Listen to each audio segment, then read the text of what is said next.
Hello, what's up? Ding TV here. So sa mga nagtatanong dyan kung paano nga ba mag-swap ng Notcoin sa Lost Dog is madali lang, no? So una is punta muna tayo sa Lost Dog.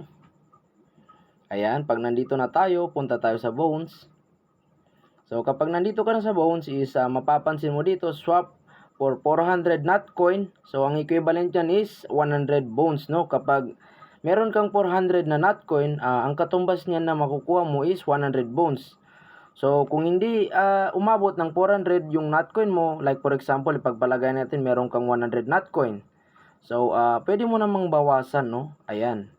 Pwede mo siyang bawasan, nakadepende sa ilang Notcoin yung available sa iyo. Halimbawa, ganyan, no? Meron kang 200 Notcoin. So, ang equivalent dyan is nasa 50 bones, no? So, kung meron ka namang 100 Notcoin is type mo lang itong 25. So, ayan. So, ang equivalent ng 25 bones is nasa 100 Notcoin, no? So, check nyo muna kung eksaktong 100 Notcoin ba yung iswap nyo, no? So, sa akin, kung mapapansin nyo, meron akong 500 Notcoin. So, yan po yung isoswap ko, no? 500 Notcoin. So, take note rin guys na kailangan natin ng Toncoin, no? Dapat may balance ka rin sa Toncoin.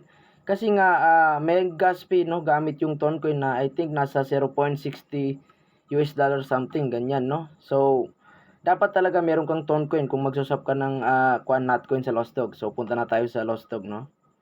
So, ayan, no? Dahil ang gusto kong iswap na Notcoin is 500. So, itatype ko na lang. I think nasa 125 siguro. Ayun, tama. So, nasa 125 bonds yung marireceive ko kapag pinalit ko yung Notcoin ko, no? Yung 500 Notcoin ko, no? So, click na lang natin itong swap. Ayan. So, madadirect na tayo sa ayun, sa Tonkeeper natin, no? So, ayan na. Wait lang natin. So, ayan, no? Kung mapapansin nyo, magsisend tayo ng 500 Notcoin, no? So, ito po yung sinasabi ko sa inyong kailangan natin ng Ton kasi nga ang gamit na gas fee sa Ton is So, medyo maganda kasi nga bumaba, no? Nung last kasi nasa 0.60. So, ngayon nasa 0.34 na lang. So, goods na rin, no? Slide na lang natin. Ayan, so kung click nyo lang yung fingerprint or kung wala kayong fingerprint is yung code nyo, no? Yung passcode nyo ang ilagay nyo para mag-success yung transaction. Ayun nga, done, no? So, balik tayo sa Lost Dog.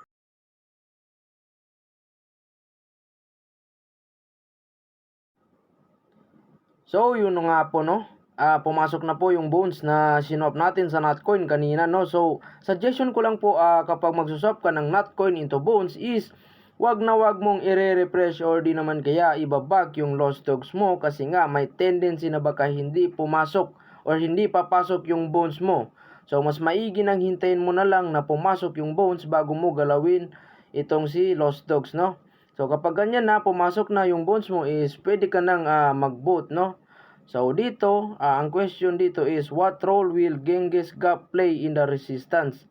So, merong 3 choices dito. Kung ano yung sa tingin mo yung sagot, is yun yung i-boot mo, no? So, para sa akin is itong strategy, no? So, i-boot natin itong strategy, no? So, ito na nga, no? Ang kagandahan kapag nag-swap ka ng Notcoin is 90% yung magiging or 90% yung makukuha mo na Notcoin, no? Kapag nag-swap ka. So, kapag hindi ka naman nag-swap is 10% lang yung makukuha mo kapag nanalo yung card na pinili mo, no? So, click natin itong confirm. Ayan, no? So, depende sa inyo kung anong pipiliin nyo na card kasi nga hindi ko naman masasabing tama itong napili ko. Nasa sa inyo na po yung decision kung anong pipiliin nyo na card, no? So, yun lang po kapag mag-swap kayo ng Notcoin is make sure na wag nyong i-refresh, no? Para pumasok yung bonds nyo, no?